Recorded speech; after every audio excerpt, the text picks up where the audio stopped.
Good afternoon. Welcome to today's webinar. My name is Terry Belcourt. I'm a registered nurse here at the SRNA. I'm going to be here to help get the meeting going and then just get Barb going with her presentation.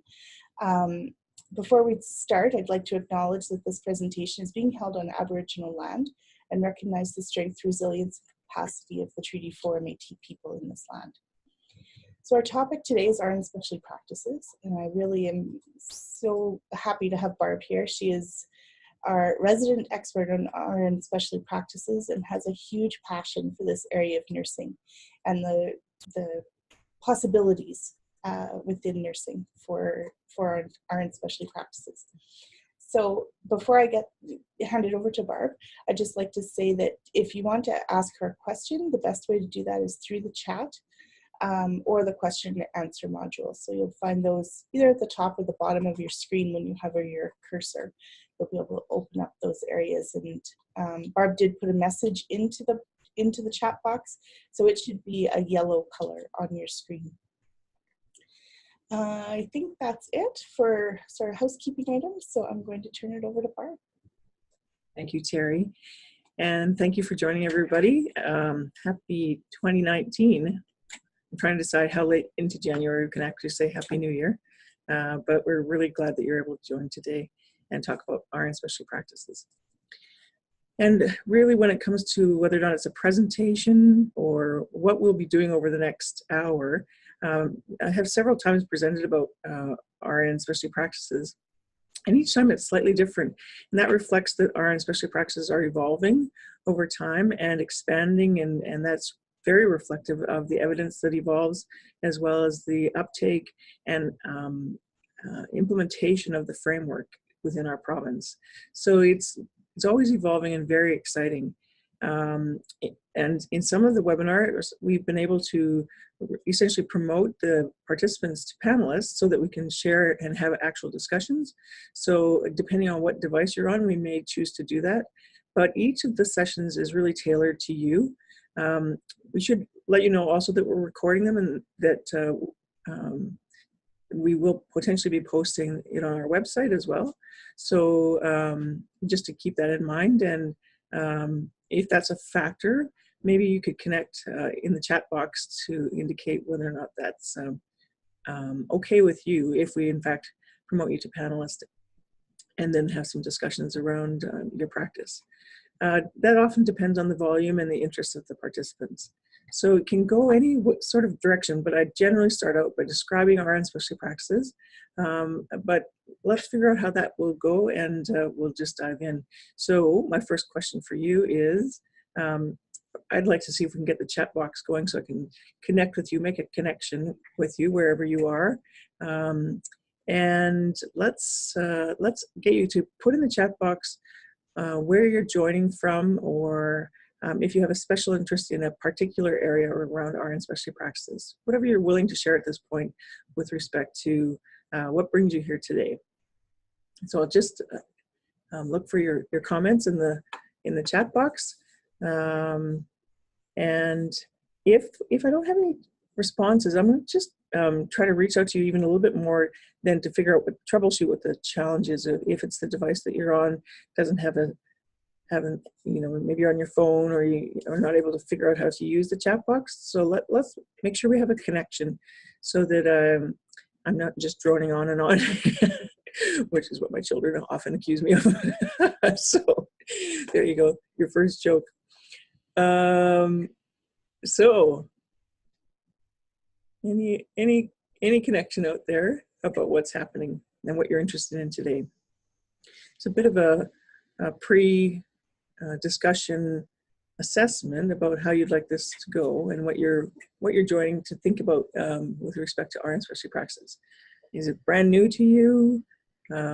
Is it something you're working with already? Where are we at together with RN specialty practices?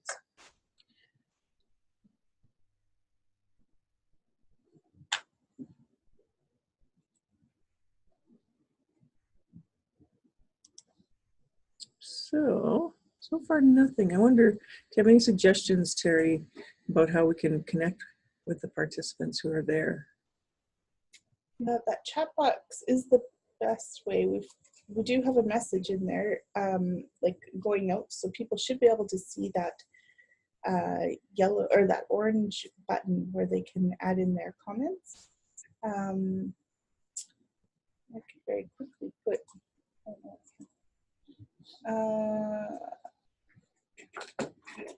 That would be my best guess. Is even if you're not comfortable sharing, you know, a whole lot about what's going on, just to even say, yeah, we can hear you, and that would be really helpful to us.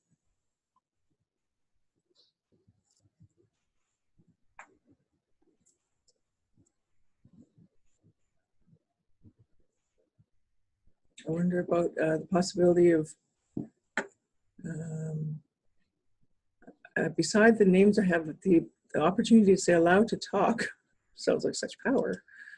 But I'll do that to see if maybe maybe it was my shortfall. I see that both of your microphones are muted, so you're able to talk if you like. I scared someone away. One person. I think you're having maybe some connection issues. Okay. Yeah. Oh, there we go.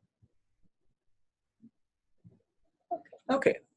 All right. So we'll just dive right in then, and we'll begin with RN specialty practices. Is a terminology really that's unique to Saskatchewan, and it's a framework that has been designed by the SRNA. I'm going to say about 3 years ago is when it was really promoted and put into place. And it was designed as part of a response to some shift from our College of Physicians and Surgeons. When they determined the transfer of medical function, it wasn't within their legislation to allow that transfer to any other health professional. So as a result, the SRNA at the time got together and figured out what would be the next steps, what would be the framework for the future, so that RNs could practice to their full legislative scope. So what I'll do then is I'm going to start at the beginning of that story. So I'll share my screen. Would it be main screen? Screen 2. Screen 2. Now, so what I'm going to do is take you to places where you are able to go and look and seek the resources that you need to tailor to your practice. So I have set up the server or the browser, pardon me, to land on our page, the srna.org site. And on the top, you'll see 4 specific headings, and underneath underneath the practice session or section, will be resources. So you can click on that and then scroll through the various resources. You may want to put in the search engine on the side, the magnifying glass specialty. Well, it didn't like that. Maybe because I didn't spell specialty correctly. Specialty. And it'll tell me about RN specialty practices, RN practice resources. So again, it really takes you within our website to where you'll find resources about RN specialty practices. So, and there are standards documents about RN specialty practices, guidelines, employer guidelines, learning opportunities, learning modules. There's a really great learning module that outlines all of RN specialty practices and would be a really positive thing for your continuing competence profile to learn more about RN specialty practices. There are templates that are available. It would be really worthwhile to go in and have a look and explore. So today's version is really a short story about RN specialty practices, but these resources are all available for you to go and explore. So we're going to come back to some of them in a few minutes. What I'd like to do is take you to what was formerly the Saskatoon Health Region. So on that search engine, on Google, I essentially put in Saskatoon Health Region 1104 because that's the number of their policy. Now that it's one health region, the Saskatoon Health Region Policy 1104, when you click on it, because it's a PDF that's there, is now the Sask Health Authority.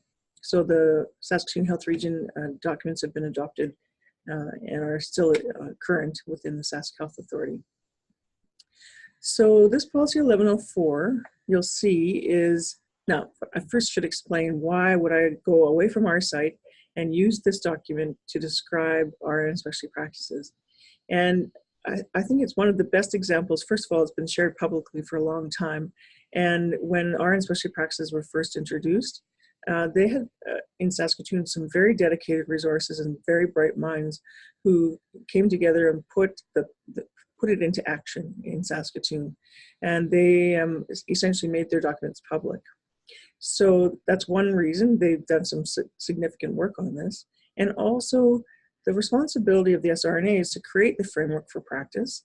And then the employers, the registered nurses in the practice settings have the expertise. So they create the documents and they're owned by the employers together with the RNs who are doing practice in that practice area.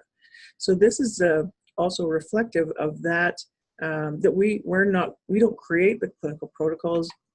We have the framework and we support that development and uptake in Saskatchewan. But essentially it belongs to each of the employers. And that is the true beauty of the whole thing, because the expertise rests with you. You are the experts in your practice area. So we support you for sure, but this is also a representation of that, that sort of relationship. So in this document, Saskatchewan Health Authority, formerly Sask Health Region, you'll see on the box at the top that it was first established in October 2015, and then it's been reaffirmed in December 2018. So this is an evergreen document that they're continually assessing and updating.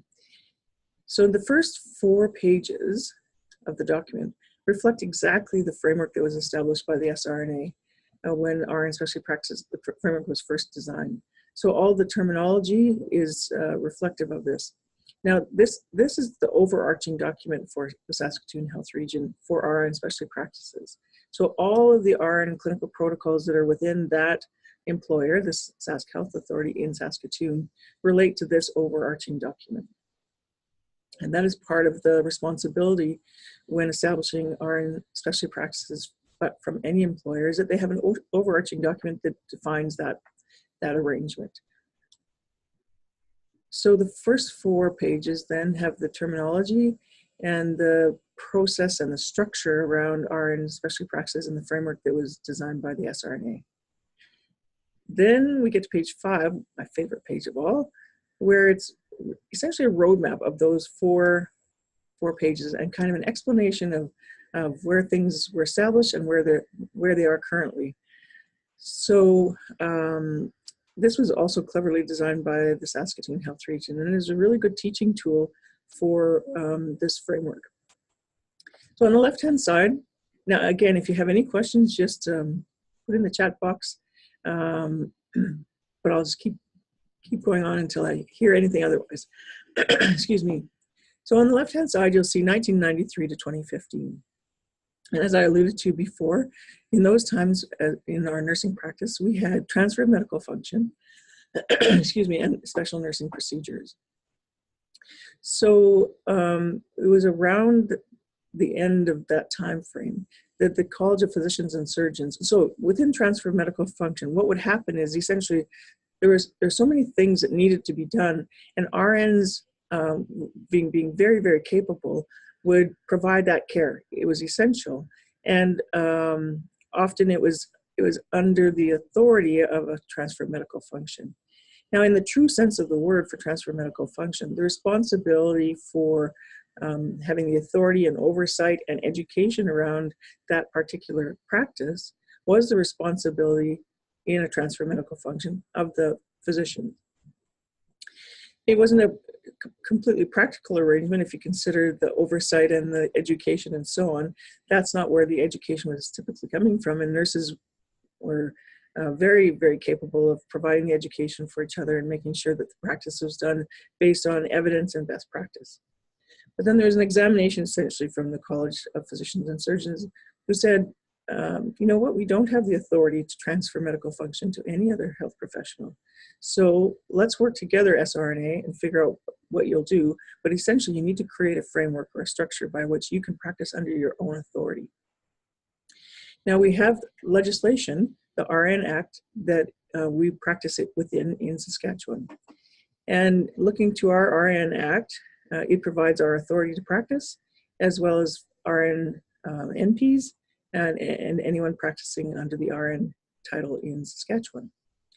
So the legislation, we looked at the legislation and created essentially this framework for continuing the care to meet the needs of the people of Saskatchewan. So let's start at the bottom in this middle column. So what was created? Well, they first of all figured out that there are still some things that will need to be delegated from a physician to an RN. So the College of Physicians and Surgeons have a bylaw that specifically says which things need to be delegated from one physician to one RN. And we have a document on our website that outlines the responsibilities of the RN, describe this bylaw perfectly, and the college also has the bylaw posted on their site. So essentially it is, there are things like neonatal transport, STARS, that sort of thing, and also does include Botox and that arrangement between a physician to an RN. So always stay tuned to see what the latest changes are, but that's what their bylaw says right now, and that's what our guideline document for physician delegation to an RN states. But today's discussion is around RN specialty practices, so we won't stay too long on any of these other ones, but also at the same time, the SRNA created RNs with additional authorized practice. And in that circumstance, it's at this point in the north, at the primary care centers, working primarily with our Indigenous people in the north. So RNs with additional authorized practice had formal education, and they are able to diagnose and treat limited common medical disorders. And they use specifically clinical decision tools to make those assessments, to prescribe and treat under that authority. So we have, at this point in our province, 112 registered nurses with additional authorized practice. They're in the north, and the vast majority of them were, if this is a verb, PLARD, which means assessing their prior learning and recognition, to have that designation within the RN category. Now, this is exciting to talk about RN specialty practices. So this is RNs who are engaged in a practice that is beyond entry level. So when we enter into our practice as a registered nurse, we have entry-level competencies. And right now, across Canada, those entry-level competencies have been determined nationally, and we will have a final version that will go to be accepted potentially in our spring meeting. And that's a roles-based entry-level competency document that has been very well put together and has strong consistency across Canada. So we're working hard at the SRNA to determine how to get that into place. Of course, there'll be external consultation and has been already around those, but essentially that's the entry to practice. That's the foundation for nursing practice in the province, for registered nursing practice. So beyond entry level, when you begin to specialize at any point with your RN practice, this will likely involve RN specialty practices. So their skills, treatments, interventions within the RN scope of practice that have specialized competencies, which are beyond entry level. So, and they are still obtained through the formal education in becoming a registered nurse, and also the expertise that is gained through other processes, through practice, through potential certifications and so on, but that's determined by the employer in conjunction with registered nurses who create the protocols to go with RN specialty practices. So this RN specialty practices range from relatively straightforward to highly complex. So if you're set, we'll go to the third column, which describes RN specialty practices. So there are two primary pathways. There are RN procedures up top and RN clinical protocols. So RN procedures are those that are relatively straightforward to moderately complex. There's lower potential for unintended outcome. And here's an important point, that it is with a client-specific order. So the authority for that practice comes from, it's specific to a person, and it comes from a client-specific order. So it can also involve patient order sets. So, so it could be, because it has still the name of the person at the top of that order set, but things are selected for that person, it's still considered a client-specific order in that case. So that's RN procedures. Now, under RN clinical protocols, there are three types. And I'll take your eye to the bottom one first, because that's RN advanced intervention, or that's RN intervention. And the reason I'm taking your eye here first is because it also is with a client-specific order. You'll see at the third bullet point. So very much like RN procedures, excuse me, very much like RN procedures, because they have a client-specific order. And this distinction comes because it's more complex potentially, and there's increased potential for unintended outcome. So that's one of the RN clinical protocol types. There's also a health condition in an emergency where you'll proceed to save a life without an order, and an example of that is defibrillation. So again, the RN clinical protocol is created and based on evidence, and the practice is clearly defined, but you move ahead and save a life because it's a health condition in an emergency. We also have health services / program, which is my personal favorite, because we're able to practice to treat a specific client population. And the authority comes from, the terminology right now is from a medical directive. So that means that the whole RN clinical protocol describes what will be done and what the evidence is to support that. And then the authority comes from a medical directive that says, I, an authorized prescriber in Saskatchewan, agree with this RN clinical protocol as written and authorize the practice to go ahead. So our standards at this point indicate that a medical directive can be signed by either a medical physician, medical doctor, or an RNNP, depending on the scope of practice of the RNNP. So we have some really exciting advancements, especially in this particular category, where we're defining RN clinical practice very clearly through a protocol and meeting the needs of our people in Saskatchewan in every corner through this kind of approach. Now, an example, when we first started, we did look clearly at the program aspect. So if transfer of medical function is going to be dissolved, then how will we continue to provide the same level of care that we're currently providing? So in places like public health, where there's immunization and anaphylaxis management, where registered nurses were already operating at a very high level of autonomy through that kind of type of care, how do we continue that work? So this part of the model worked really well for that, because they were able to treat a client population, those requiring immunization, and then the description of exactly how that would occur, what's the cold chain, where's the supply, who's getting immunized, where, and so on, was all described, as well as management of anaphylaxis in the event that there's a reaction to the immunization. So that process was really well managed on a provincial level, and the ministry really helped in that process, Ministry of Health. And there's currently on the provincial site, there's a manual called SIMS, which is the Saskatchewan Immunization Manual, where it has all the RN clinical protocols and the processes for managing immunization in our province. So that was a program that was in existence and was able to continue through this new framework under our own authority as RNs, but having a medical directive to authorize that practice.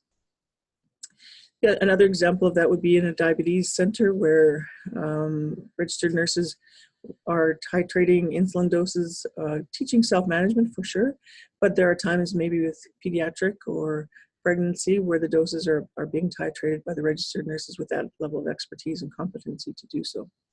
So that was the first starting point. That was kind of the low-hanging fruit when RN specialty practices were first designed.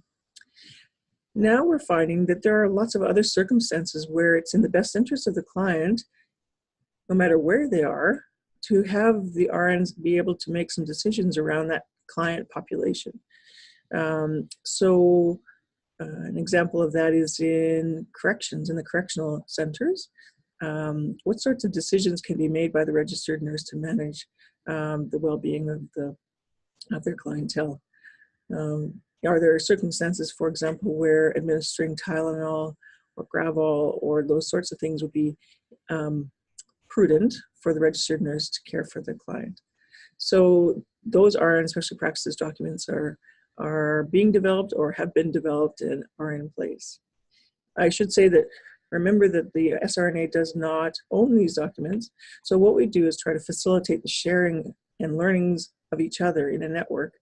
And so we have an online community where we're hoping that people will share their documents and be able to benefit from each other, particularly when we have one health authority, but there are circumstances where that expertise exists outside of the Saskatchewan Health Authority, so that we could potentially share from a nursing perspective. There might be some similarities between, for example, someone working in an occupational center and someone working in an emergency room, where potentially there are some things that would be similar, or let's say there's a rural or remote center that could benefit from sharing of an RN specialty practices document. So we'll get into some of the ones that are being developed, but this is an especially exciting part of the model, and also what's coming very soon in Canada is the discussions around RN prescribing. So there's movement across Canada based on the legislation about how that will look, what will be required for RN prescribing. We certainly have a component of that with our RNs with additional authorized practice. And if you consider the volume, though, we have about 112 RNs with additional authorized practice. But maybe there's potential within RN specialty practices when you consider that we have over 11,000 nurses. That's a huge volume of nurses providing care to people in Saskatchewan. So what is the potential within health services / programs to think about RN prescribing and the authority for RNs to do that? So it seems to me that there's the potential exists within this part of the model that's already in place. So those things are evolving and becoming quite exciting for our practice, and truly looking at what does the person need, who can best need that or meet that need, and how do we go about doing that so that we're truly practicing to full legislative scope. So the rest of this this page or this document involves it's kind of cool because you'll see the colorful bands. You'll see RN procedures, and then you'll see, we'll just look at those colors first, and then health condition and emergency. Green is health services / program, and then orangey red is advanced RN interventions. And what they've done since 2015 is look at the skill on the left-hand side, and then on the right-hand side, which geographic areas, which places within the Saskatoon Health Region can this skill be done, and by whom. So that's instantly, people, depending on their practice area, will try to find the things that are most relevant to them. So that's kind of exciting to go to. And then I'll take your eye also to the last page, because this is also part of the evolution. What they've done is create a targeting request form, where if you decide that there's a need for another RN specialty practices RN clinical protocol, then you can describe that need and submit to the RN or the nursing practice committee, and they take this request through a process of vetting and communication and solidifying this practice, so that on this committee, they are also consulting with lab, pharmacy, medicine to ensure that everybody's on board and aware of RNs doing this particular practice. And if they have any particular insights, it can strengthen that approach. So it's a very good design for interprofessional relationships and understanding of the evidence. And of course, different health professionals will have a lens that offers insights that will strengthen the whole process. We are the largest regulatory body in the province, and registered nurses are known as being the ones who are there 24/7. So we have a huge role to play in advancing the care and through this optimizing of registered nurse practice to full legislative scope. So that's very exciting to me. Now, I'll take you back to our website, because there's one document that could be quite helpful, or at least I find it's helpful, so this RN specialty practice in naloxone. We had a request over a year ago to support this important public health initiative. How can RNs be part of providing take-home naloxone kits? What do we need to consider? So, being a medication, we designed a template to support RNs in providing take-home naloxone kits. So what we did is create a Word document. Let's see if it cooperates with me. There we go. So let's open that this other one. I'll bring it over here. Oh, hang on. Oh, come on.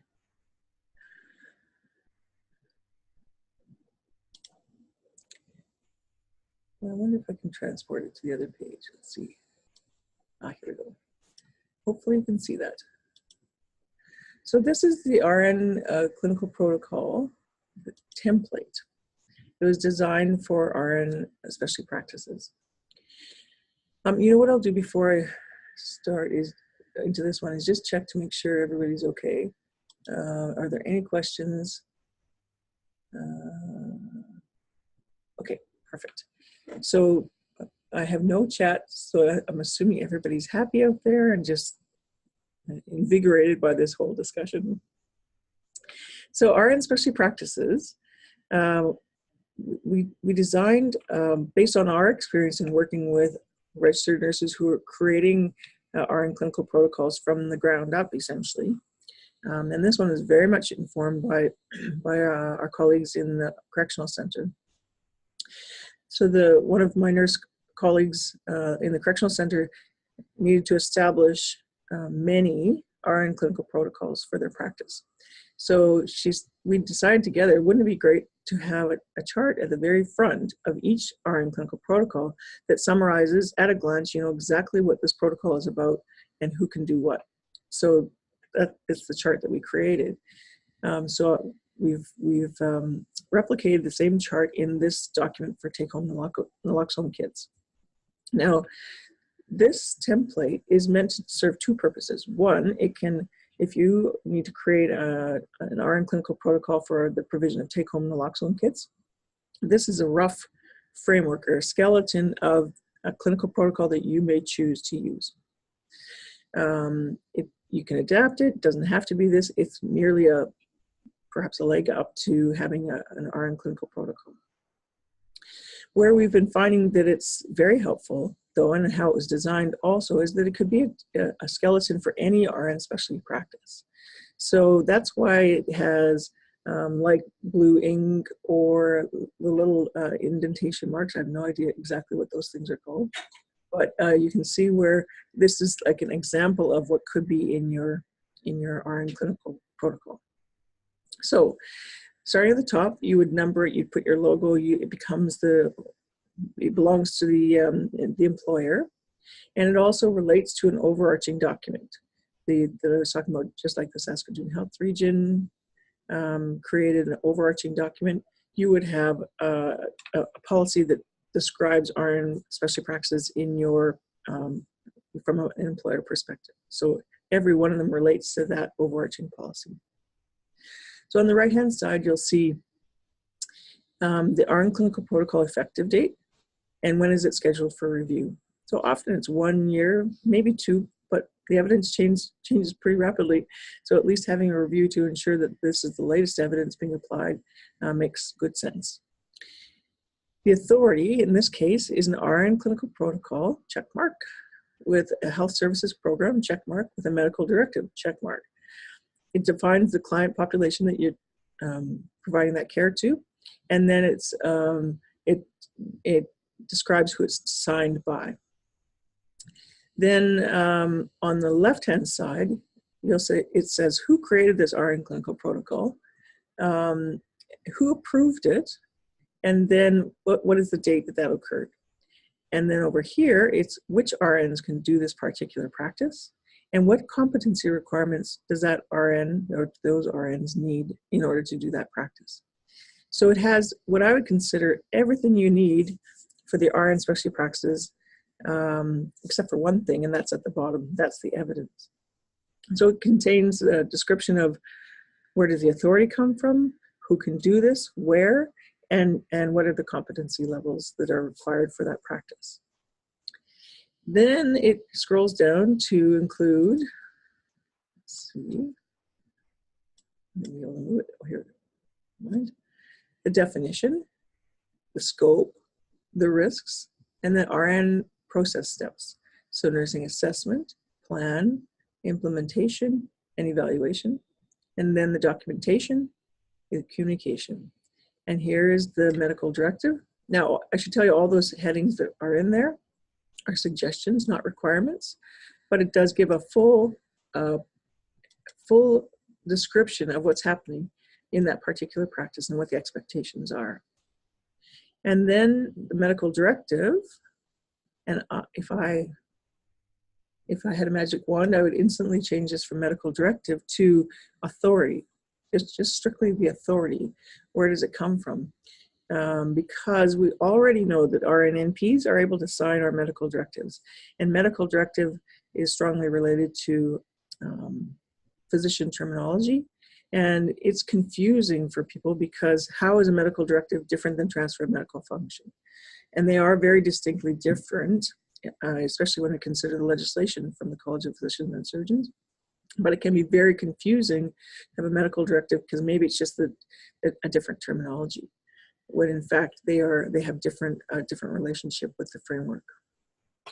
So the medical directive then says, I, so-and-so, an authorized prescriber in Saskatchewan, agree with and authorize this Rna Clinical Protocol as written.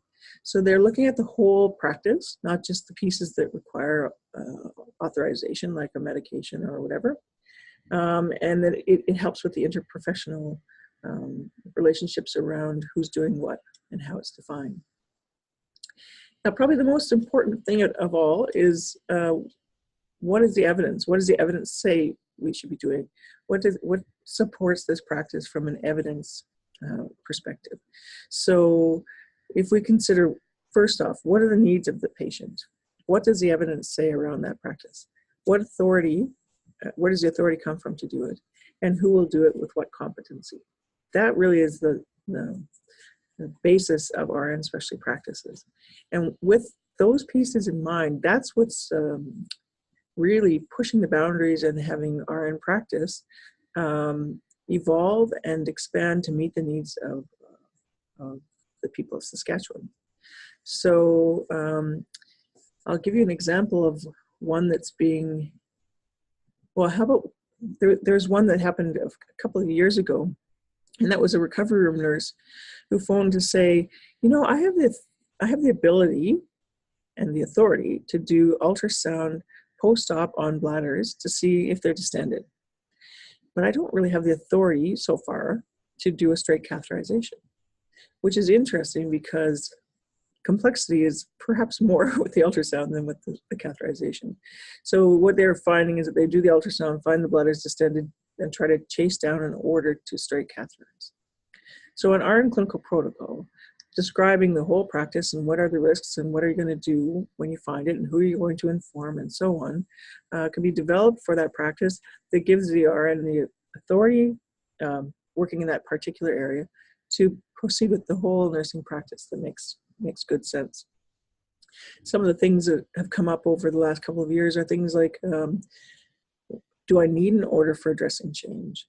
What about diet is tolerated? Because we always had orders for, what is the diet and so on. So these are the things that are really evolving. Can I give Tylenol in this setting and so on? So when it's defined in a clinical protocol like this, and you have the evidence to support that practice, it really does clarify everything for everyone, and you know exactly what the competencies are. A recent example, and it will be celebrated at the annual meeting in May, is an Rna Clinical Protocol around INR monitoring and warfarin titration in one of our Indigenous communities, so that the home care registered nurses are able to do the whole process right there within the home of the person who is having their warfarin titrated. What was very cool about that process is the RNNP who was leading it engaged all of the RNs to look at the evidence and to come together to create the protocol. And what that does is mobilizes everyone and empowers everyone to understand exactly what's going to happen. And it's a very different approach than having a policy and procedure manual that sits on a shelf that nobody refers to very often. So this is an level of engagement and mobilization and empowerment that is really outstanding, and that's what makes me just so excited about RN specialty practices. So what I think I'll do, that's kind of probably enough to explore today. If you have any comments in the chat box, I'd be happy to think about what your practice areas are. I've gone out to many places where sometimes there are 50 nurses gathered, and I'll facilitate the session. And after I do this description, we then spend the next at least half an hour going around the room and having them, first of all, just break into 2 or 3 to discuss how it affects their practice area. So I'll say to them, so how does this make you feel? Does it make you excited? Does it make you worried? What's going on when you hear this information? What do you think the possibilities are? And essentially I use a sharing circle approach where we go around the circle in a clockwise fashion, and then they share back with the big group about what they're thinking. And inevitably by the end, there's great excitement in the room about what's possible. We'd be naive to say that it's not going to take some work for sure, but the possibilities are great, and having this, it'd be so well defined for RN practice within this framework is really empowering for many, many nurses. So I would ask you to think about what is your practice area, what RN specialty practices are you engaged in at this point, and do you have any questions about how it would work? Do you need more support to think about how to become involved? Are you part of the online community? Because there's starting to be some sharing around specific clinical practices.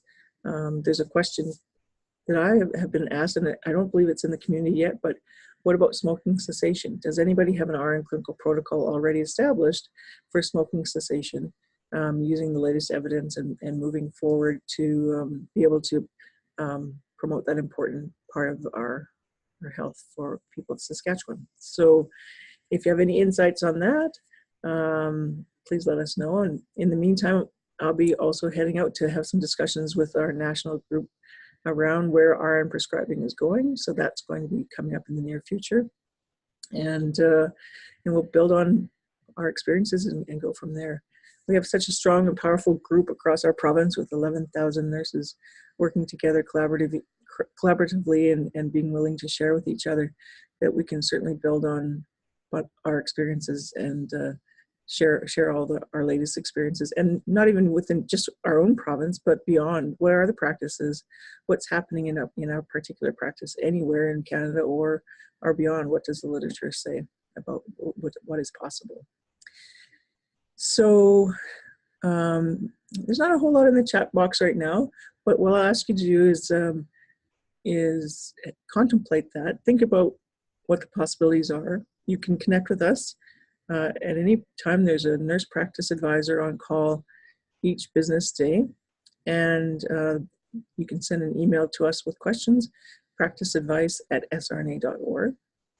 I'm happy to answer any questions around RN specialty practices, and you can email me, bmacdonald@srna.org. That's bmacdonald@srna.org. And if you have some great ideas about sharing and establishing a stronger network, or that you'd like to lead something around sharing some RN specialty practices documents or ideas, please let us know that as well. So I'll pause. Any questions at all out there? Any comments? Has it been worthwhile? I'll just give you a couple of seconds to do that. And I would also urge you to consider to come to the annual meeting in Saskatoon, first week of May. Really, there's a pre-conference workshop on the 30th of April, and then the education days on the 1st of May, and the annual meeting on the 2nd. And there are going to be some really great presentations and some really strong nursing leaders coming to present at this conference. So I hope that you'll consider coming. And if not all 3 days, maybe 1 or 2. We look forward to that. There will be, I know that Terry did a great acknowledgement of our Treaty 4 and Homeland of the Métis. And I know that we're looking at focusing on Indigenous health for a portion of the conference as well. Okay, so it sounds as though everybody's good. They've had a good review of RNSPs, and they'll get in touch with us if they need any help. So I'm looking forward to you continuing to be strong nursing leaders out there, and let us know at any point if you need any help at all. So I thank you for taking the time today, and all the best. Take care.